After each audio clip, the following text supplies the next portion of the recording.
Hello everyone, welcome to my channel that is concept with Ritu. तो आज हम start करने जा रहे हैं अपनी पीवाईक्यू सीरीज को, जो है पीजीटी कॉमर्स टीचर्स के लिए। और ये आपको हेल्पफुल रहेगी DSSB, बीपीएससी और EMRS जो वैकेंसीज रिवील हुई हैं उन सारे कॉम्पिटिटिव एग्जाम्स के लिए। तो प्लीज़ मेरी इस सीरीज को अगर आप पसंद करते हैं तो लाइक एंड सब्सक्राइब करना, ठीक है। सो अब आते हैं हम अपनी क्वेश्चन नंबर 1 पे।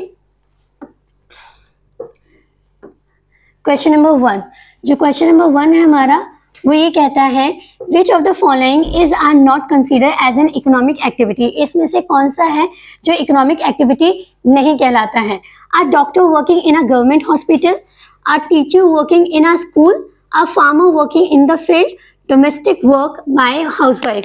तो ऑप्शंस कुछ ऐसे हैं, ओनली ए ऑप्शन है ओनली 1 एंड 3, बी ऑप्शन है ओनली 2, सी ऑप्शन है ओनली 3 एंड डी ऑप्शन है ओनली 4। तो सबसे पहले आपको पता होना चाहिए कि इकोनॉमिक एक्टिविटी किसे कहते हैं।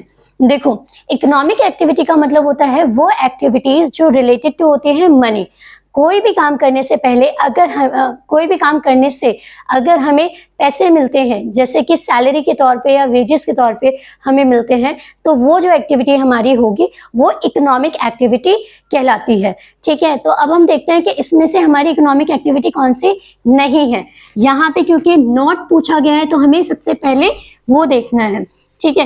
देखो, a doctor working in a government hospital, कोई भी डॉक्टर जो है वो गवर्नमेंट हॉस्पिटल में काम करते हैं तो उसके बदले उन्हें अपनी फीस मिलती है।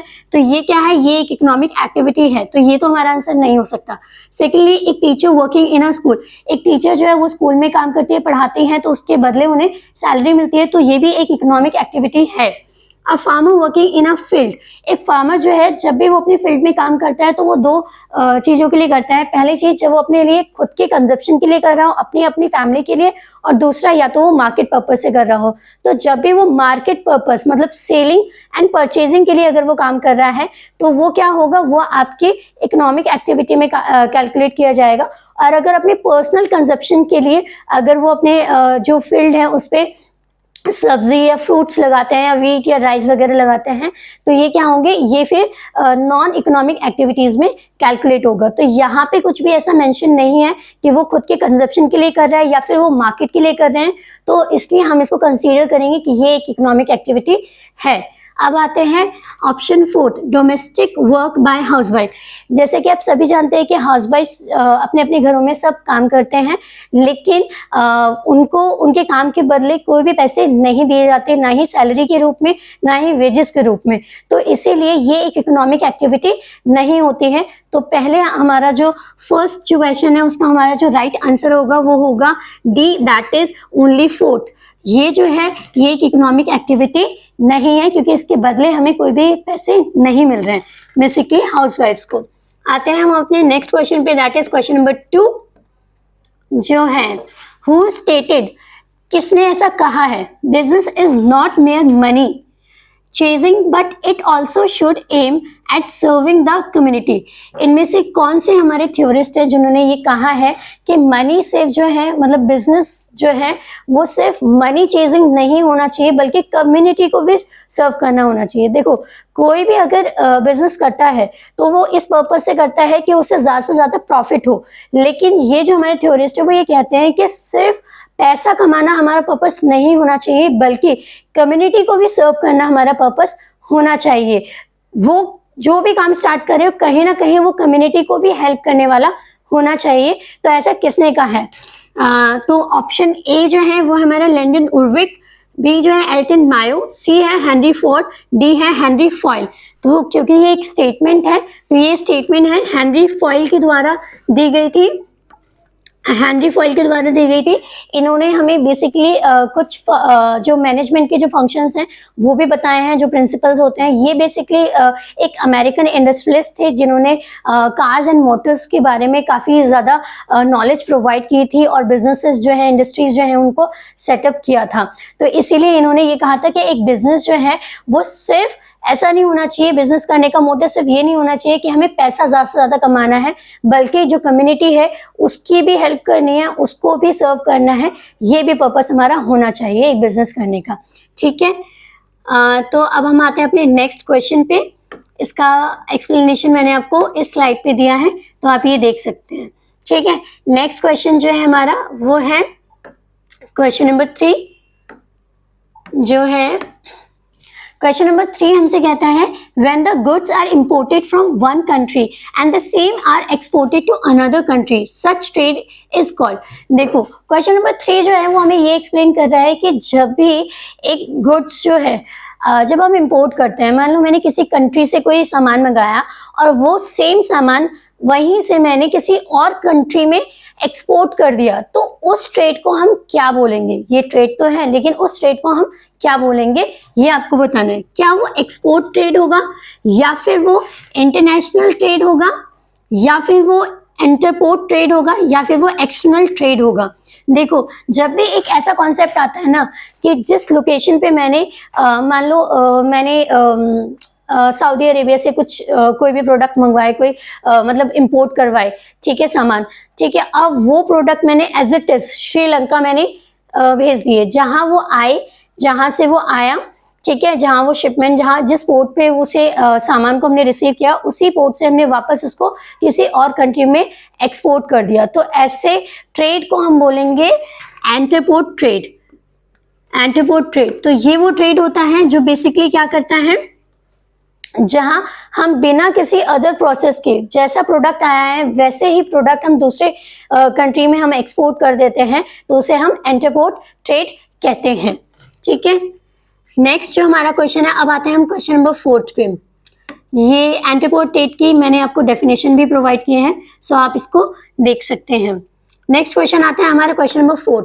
क्वेश्चन नंबर 4 जो है वो ये कहता है which of the following statement is true. इनमें से कौन सी स्टेटमेंट है जो सही है, हमें वो बतानी है। जब भी ऐसे क्वेश्चन आते हैं तो आप सबसे पहले जो क्वेश्चन है उसको मार्कआउट कर लिया कीजिए, क्योंकि कई बार नॉट पूछा जाता है या कई बार फॉल्स पूछा जाता है और कई बार ट्रू पूछा जाता है, और हमारा सिर्फ आंसर इसलिए गलत हो जाता है क्योंकि हम ये जो स्टेटमेंट्स होते हैं, ये क्वेश्चन जो होते हैं वो ध्यान से नहीं पढ़ते हैं। ठीक है, तो उसमें ट्रू स्टेटमेंट पूछी गई है, तो अब देखते हैं। स्टेटमेंट 1 जो है, ए जो है वो हमें कहते हैं India share in world export of agriculture commodity is very high. पहला स्टेटमेंट जो है वो ये कहता है कि जो इंडिया का जो शेयर है ना एग्रीकल्चर कमोडिटीज में, वो बहुत ज्यादा है वर्ल्ड के एक्सपोर्ट में। सेकेंड ये कहता है कि USA is the leading market for India's agriculture product. USA जो है वो इंडिया की लीडिंग मार्केट में आती है। जो इंडिया के जो एग्रीकल्चर प्रोडक्ट है वो सबसे ज्यादा यूएसए में कह सकते हैं एक्सपोर्ट किए जाते हैं। नेक्स्ट है India is the 5th largest producer of fruits and vegetable in the world. India जो है वो 5th लार्जेस्ट प्रोड्यूसर है इसका फ्रूट्स एंड वेजिटेबल्स का in the world. And last one is Indian meat is exported only in the frozen form. India की जो meet है, India का जो मीट इंडस्ट्री है वो सिर्फ फ्रोजन फॉर्म में ही एक्सपोर्ट करती है। तो जब भी ऐसे क्वेश्चंस आते हैं तो उसमें जितने भी एक्सट्रीम स्टेटमेंट होते हैं उनको हमेशा सबसे पहले मार्कआउट कर लेना चाहिए। जैसे कि पहली स्टेटमेंट है वो ये कहती है कि इंडिया का जो शेयर है इन दी वर्ल्ड एक्सपोर्ट, वर्ल्ड के एक्सपोर्ट में इंडिया का जो एक्सपोर्ट है वो वेरी हाई है। तो ये तो एक एक्सट्रीम स्टेटमेंट हो जाती है जो कि गलत है। इंडिया का जो एक्सपोर्ट है एग्रीकल्चर कमोडिटीज का वो 2.7% के हिसाब से है। अभी अगर करंट हम डेटा देखते हैं तो उसके हिसाब से सेकेंड स्टेटमेंट पे। अब आते हैं हम फोर्थ स्टेटमेंट पे। ये भी जो स्टेटमेंट ये एक एक्सट्रीम स्टेटमेंट है क्योंकि इसमें आ रहा है ओनली। क्या हमारा जो मीट है वो सिर्फ फ्रोजन फॉर्म में ही जाता है, एक्सपोर्ट होता है? नहीं, तो ये भी स्टेटमेंट हमारी गलत हो जाती है। वहीं आते हैं India is the 5th largest producer. गलत, इंडिया जो है वो 5th लार्जेस्ट नहीं बल्कि 2nd लार्जेस्ट प्रोड्यूसर है आफ्टर चाइना। चाइना जो है वो 1st नंबर पे आती है और इंडिया जो है वो 2nd लार्जेस्ट प्रोड्यूसर है फ्रूट्स एंड वेजिटेबल्स के इन द वर्ल्ड में। तो इससे ही हमारा जो ऑप्शन सही ऑप्शन है वो ऑप्शन बी है कि यूएसए जो है वो इंडिया की एग्रीकल्चर प्रोडक्ट के लिए एक अच्छी मार्केट है जहां पे हम अपना एक्सपोर्ट करते हैं। तो अब आते हैं हम अपने नेक्स्ट क्वेश्चंस पे। ठीक है, ये करंट डाटा है जो मैंने भी निकाला था, तो उसको भी आप चेक कर सकते हैं। इसके बाद आते हैं हम किसके ऊपर, क्वेश्चन नंबर 5 देखते हैं। द इंडियन पार्टनरशिप एक्ट 1932, यहाँ पे इंडियन पार्टनरशिप एक्ट 1932 की बात की जा रही है। डिफाइंस पार्टनरशिप एज, उन्होंने पार्टनरशिप को किस तरीके से डिफाइन किया है। जो फर्स्ट स्टेटमेंट है वो ये कहती है कि a partnership is a form of business organisation in which 2 or more persons up to a maximum of 20 join together to undertake some form of business activities. First statement हमारी ये कहती है कि एक पार्टनरशिप जो है वो एक ऐसी फॉर्म ऑफ बिजनेस ऑर्गेनाइजेशन में की जाती है जहाँ पे 2 या 2 से ज्यादा लोग अप टू 20 मतलब इसमें मैक्सिमम लिमिट बताती है कि 20 तक ज्वाइन कर सकते हैं एक साथ और बिजनेस एक्टिविटीज को परफॉर्म कर सकते हैं। सेकंड जो स्टेटमेंट है वो ये कहती है the relation between person who have agreed to share the profit of the business carried on by all or any of them acting for all. तो सेकंड जो स्टेटमेंट है वो कहती है कि ये एक ऐसा रिलेशनशिप है जो 2 या 2 लोगों के बीच में कैरी किया जाता है या जो उसमें परफॉर्म करते हैं एक्टिविटीज या जो उसमें परफॉर्म नहीं भी करते हैं वो लोग भी उसके पार्टनर्स बन सकते हैं उस बिजनेस के। ठीक है, तीसरा जो है स्टेटमेंट वो ये कहता है as an association of 2 or more person, ये एसोसिएशन है किसका, 2 या 2 से ज्यादा लोगों का। ठीक है, टू कैरी ऑन एज को, जो कैरी करते हैं अपने बिजनेस को को ओनर्स की तरह। ठीक है, किसके लिए, प्रॉफिट के लिए। डी जो है हमारी लास्ट स्टेटमेंट ये कहती है a partnership is an agreement, ये एक एग्रीमेंट है with parties known as business partners, जहाँ पे पार्टीज जिन्हें हम बिजनेस पार्टनर्स कहते हैं एग्री करते हैं to cooperate to advance their mutual interest, जहाँ पे पार्टीज जो है वो एक साथ मिलती हैं और ये कहते हैं कि हम कोऑपरेट करेंगे अपने जो म्यूचुअल इंटरेस्ट है उसको बढ़ाने के लिए। तो उसकी जो सही डेफिनेशन है आपको वो बतानी है। तो इसकी जो सही डेफिनेशन है वो हमारी बी है, क्योंकि जो इंडियन पार्टनरशिप एक्ट जो है वो हमें ये स्टेटमेंट देता है जो एक जर्नल स्टेटमेंट है कि जो पार्टनरशिप है वो एक ऐसा रिलेशन है बिटवीन पर्सन्स के बीच में who have agreed to share the profit of the business carried on by all, या तो वो सारे मिलके उस बिजनेस को चलाएंगे जो भी उसमें पार्टनरशिप में आए हैं वो, या फिर उनके बिहाफ पे और भी लोग जो है वो चला सकते हैं उस बिजनेस को। तो एक जर्नल स्टेटमेंट थी जो उन्होंने डेफिनेशन दी है, तो यही हमारा सही आंसर हो जाएगा। और जो हमारी फर्स्ट स्टेटमेंट है ये स्टेटमेंट सही हो सकती थी अगर यहाँ पे 50 जो है वो लिमिट आती, क्योंकि यहाँ पे जो लिमिट दी हुई है इसमें वो 50 पार्टनर्स की है ना कि 20 पार्टनर्स की, तो ये स्टेटमेंट भी एक सही हो सकती थी, बट क्योंकि यहाँ पे 20 है तो ये गलत है। अब आते हैं हम अपने नेक्स्ट क्वेश्चन पे, जो है क्वेश्चन नंबर 6। क्वेश्चन नंबर 6 ये इसका मैंने एक्सप्लेनेशन दिया हुआ है आपको। Question number 6. If a particular partner of a firm represents that another person is also a partner of the firm, and if such a person does not disclaim the partnership relationship, if even after coming to know about it, such person is called. देखो, अगर एक particular partner है, firm में एक particular partner है और वो disclaim कर रहे हैं एक रिप्रेजेंटेटिव के तौर पे कि मैं इस फर्म का पार्टनर हूं, लेकिन एक्चुअल में क्या है वो उसका पार्टनर नहीं है। इसको मैं एक एग्जांपल के तौर पे समझा सकती हूँ। जैसे कि मेरा एक बिजनेस है और मुझे अपने बिजनेस में काफ़ी ज़्यादा लॉसेस हो रहे हैं, तो उसको वापस ग्रोथ करने के लिए मुझे लोन की ज़रूरत पड़ रही है, लेकिन जो मेरी गुडविल है वो उतनी अच्छी नहीं है मार्केट के अंदर, तो उसके लिए मुझे किसी एक ऐसे पर्सन की ज़रूरत है जिसकी मार्केट में गुडविल बहुत अच्छी हो और जिसे लोन जो है वो ईजी तरीके से मिल जाए। तो मैं किसी ऐसे पर्सन से बात करूंगी जिसकी गुडविल अच्छी हो और मैं उसे कहूंगी कि आप सिर्फ नाम के लिए मेरे बिजनेस के पार्टनर बन जाओ, ठीक है, मेरे फर्म के जो पार्टनर आप बन जाओ, ताकि आपके नाम से मुझे लोन मिल सके। और ये जो पर्सन है वो एक तरीके से गारंटर के तौर पे सामने आता है कि अगर मैंने बैंक को पैसा वापस नहीं किया तो मेरे बिहाफ पे ये जो पर्सन है जो रिप्रेजेंटेटिव बन रहा है मेरा, ये वो जो पेमेंट है वो करेगा, जो भी मेरे लोन की पेमेंट होगी। तो इसे हम क्या कहते हैं आपको वो बताना है। तो इसको बिजनेस के अगर टर्म्स में देखूं तो ऐसा पार्टनर हम जो कहते हैं वो हम कहते हैं पार्टनर बाय होल्डिंग आउट। इसको हम कहते हैं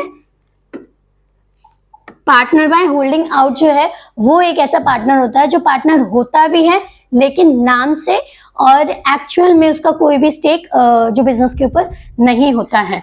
ठीक है, आगे मैंने इसकी आपको डेफिनेशन प्रोवाइड की हुई है, तो आप ये डेफिनेशन जो है वो इसको पढ़ सकते हैं। नेक्स्ट जो क्वेश्चन है हमारा, अब चलो अब हम करते हैं क्वेश्चन नंबर 7। क्वेश्चन नंबर 7 क्या कहता है हमसे, under which of the following corporation does the Reserve Bank of India कम।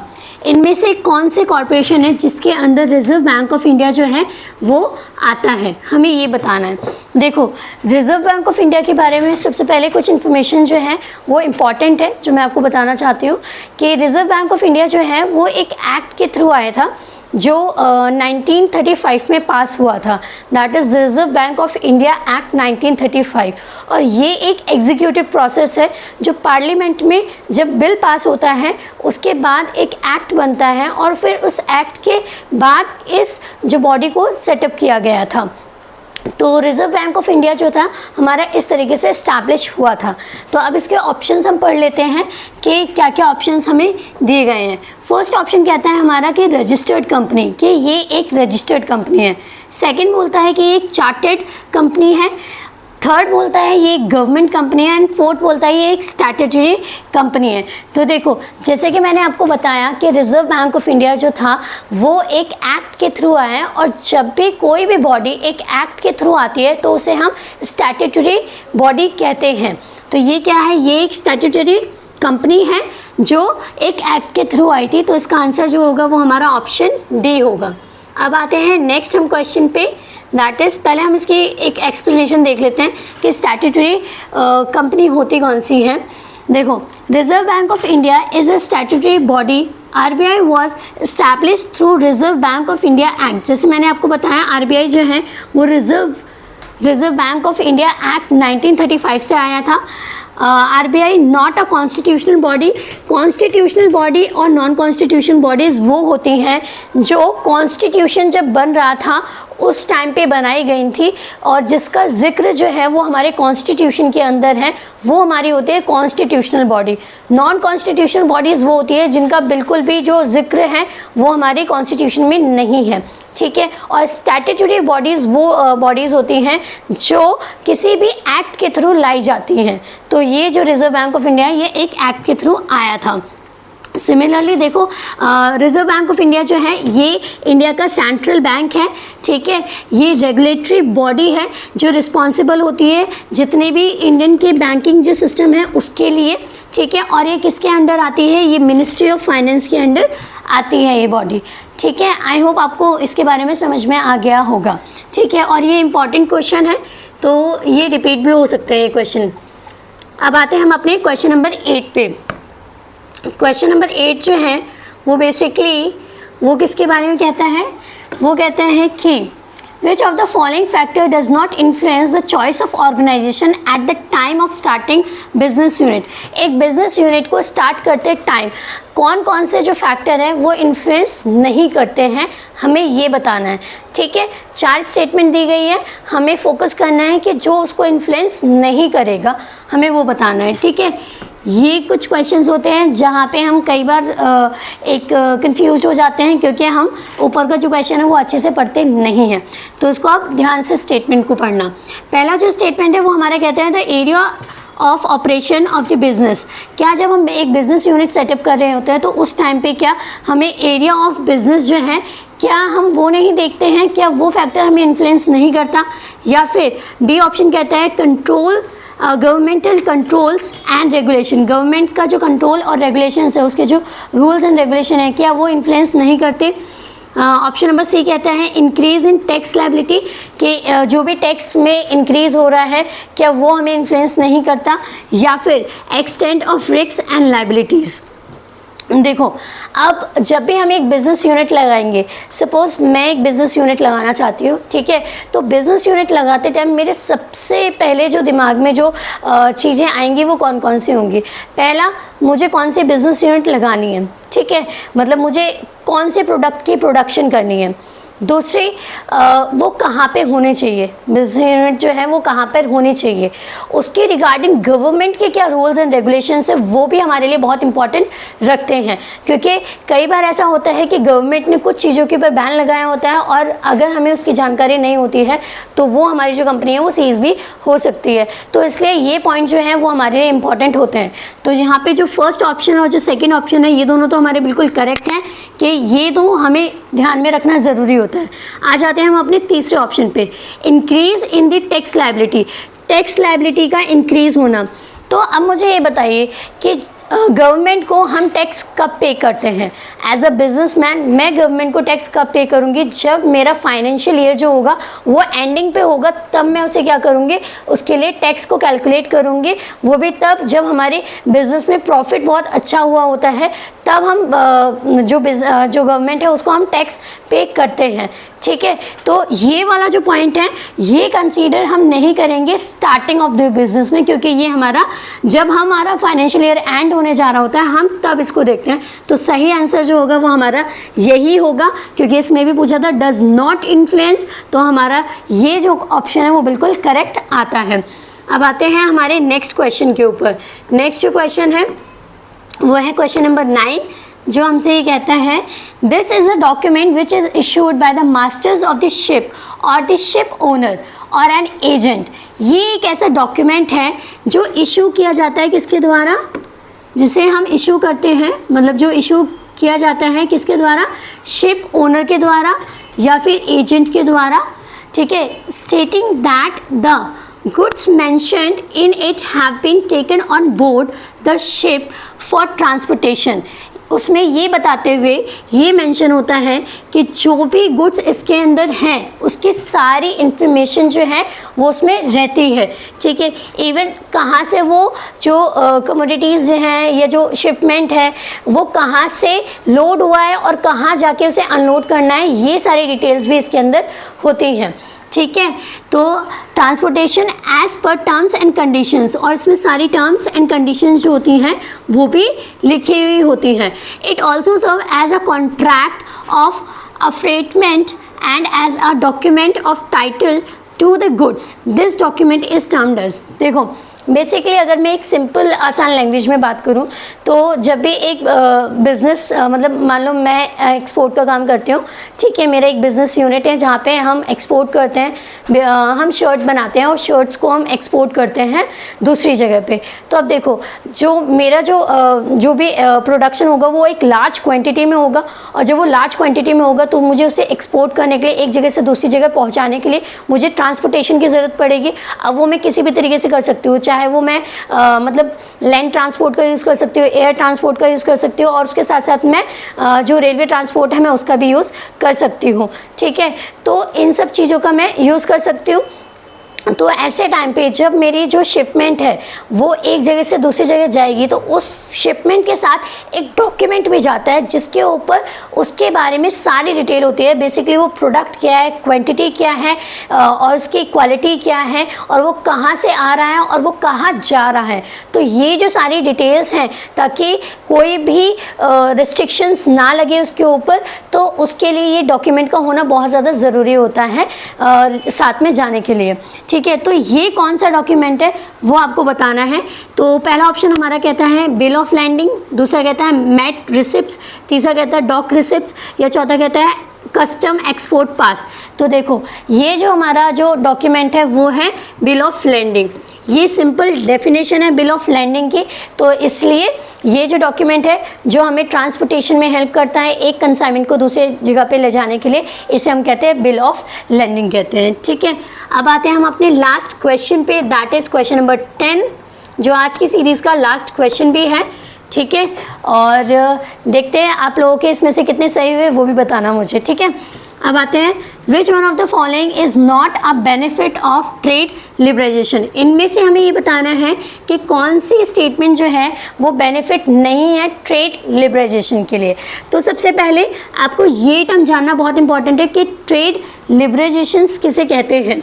ठीक है, इसका बेसिकली मतलब ये होता है, देखो 1991 में हमारी इंडस्ट्रियल पॉलिसीज़ आई थी जिसमें जो इंडिया की जो मार्केट थी उसे ओपन कर दिया गया था ग्लोबल मार्केट के लिए।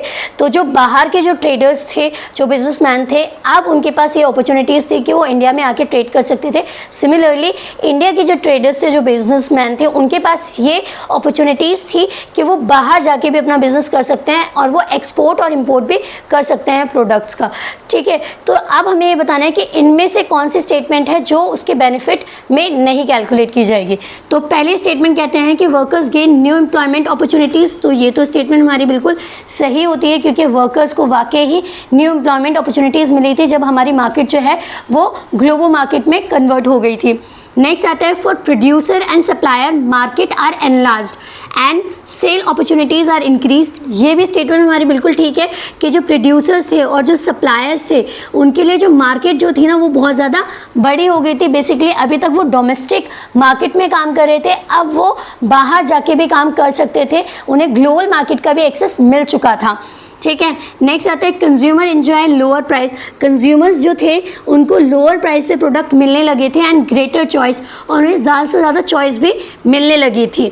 ठीक है, तो ये भी हमारा ठीक होता है, क्योंकि जैसे जैसे हमारी मार्केट जो थी वो ग्लोबल मार्केट में चेंज हो गई, वैसे वैसे जो कंज्यूमर जो थे ना उनको चॉइसेस मिलने लगी। क्योंकि आज तक जैसे इंडिया में अगर 2 या 3 ब्रांड्स मिल रहे थे किसी भी एक प्रोडक्ट के, तो अब उसके कम से कम 10-12 प्रोडक्ट जो हैं, ब्रांड जो हैं, वो उनको मिलने लगे हैं एक ही प्रोडक्ट के। तो ये इससे क्या हो गया, इससे उनकी जो चॉइस थी वो ज़्यादा बढ़ गई उनके लिए। ठीक है, तो इसे कहते हैं। अब आते हैं income disparity. Income disparity and productivity differentiation. Income disparity का मतलब होता है कि इनइक्वालिटी, इनकम की इनइक्वालिटी होना, इनइक्वालिटी। ठीक है, तो देखो सिंपल सी बात है, हम किसी भी चीज़ के बेनिफिट की बात करें तो बेनिफिट में हमारा यहाँ पूछा है कि बेनिफिट क्या नहीं था। तो ट्रेड लिबरलाइजेशन का जो बेनिफिट जो था वो लास्ट ऑप्शन जो है वो हमारा बिल्कुल करेक्ट है, ये नहीं था, क्योंकि ये हमारे बेनिफिट में नहीं आता, ये एक नेगेटिव पॉइंट बनता है कि इनकम इनइक्वालिटी थी वो भी इंक्रीज होने लगी थी उस टाइम पे। ठीक है, तो ये हमारा लास्ट क्वेश्चन था।